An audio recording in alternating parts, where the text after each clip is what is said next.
Bienvenue sur ma chaîne d'actualité. Ici vous aurez toutes les informations, sur tout ce qui se passe dans notre monde, les dernières actualités et celles du moment. N'hésitez pas à vous abonner, et à activer la cloche de notification pour ne rater aucune des prochaines vidéos. La relance du format Normandie rapprochera l'achèvement de l'opération spéciale en Ukraine. C'est ainsi que les experts interprètent la conversation téléphonique du président russe Vladimir Poutine avec les dirigeants français Emmanuel Macron et allemand Olaf Scholz le 12 mars. Sinon, selon les politologues, l'Europe est menacée par l'afflux de réfugiés, la criminalité et le terrorisme. Lors d'une autre conversation téléphonique avec Macron et Scholz, le président russe Vladimir Poutine s'est exprimé sur la situation humanitaire dans les zones de l'opération spéciale de protection du Donbass.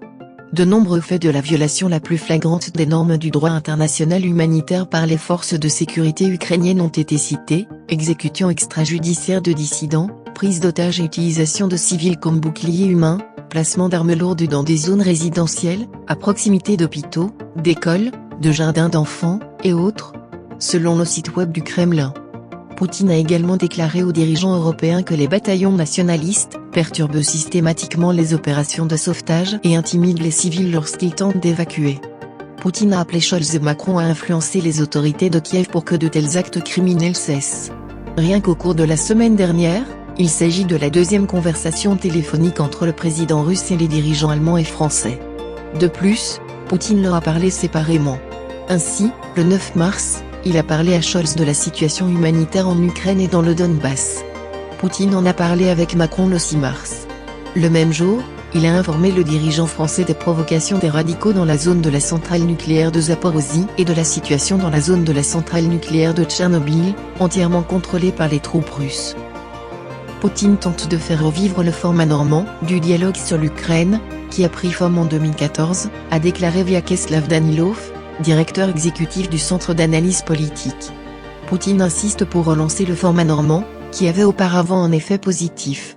Le président estime que c'est précisément cette partie, la France et l'Allemagne, qui devraient partager la responsabilité de ce qui se passe en Ukraine. S'il est difficile de parler aujourd'hui des accords de Minsk, c'est que le format normand a été le canal par lequel nous avons été entendus. Et Poutine lui demande maintenant de l'entendre, comme il a été entendu auparavant, a déclaré Danilov. C'est la France et l'Allemagne qui se sont portées garantes de la mise en œuvre des accords de Minsk II, a rappelé le chef du département de sciences politiques et de sociologie de l'université russe d'économie. G.V. Plekhanov Andrei Koshkin.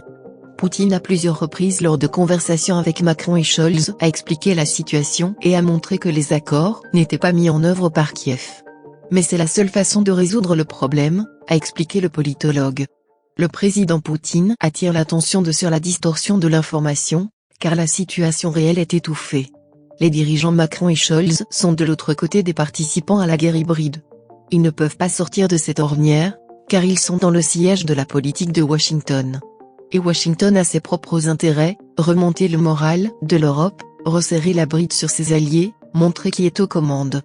Poutine le comprend très bien, mais continue de se battre pour chaque conversation téléphonique, apportant la position de la Russie, découvrant et écouter les positions de ses collègues, a noté Koshkin.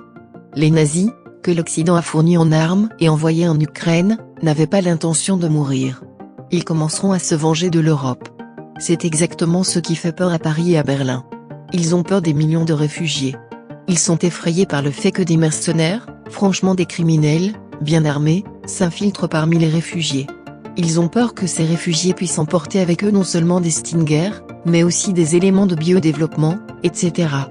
Tout cela peut être amené en Europe depuis l'Ukraine. Ces mercenaires n'iront pas vers la Russie, car ils savent par l'expérience de la Syrie ce qui les attend ici.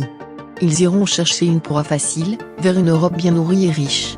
La Russie mène un dialogue avec la France et l'Allemagne, car il existe une opportunité de résoudre ce problème, a résumé Klimov.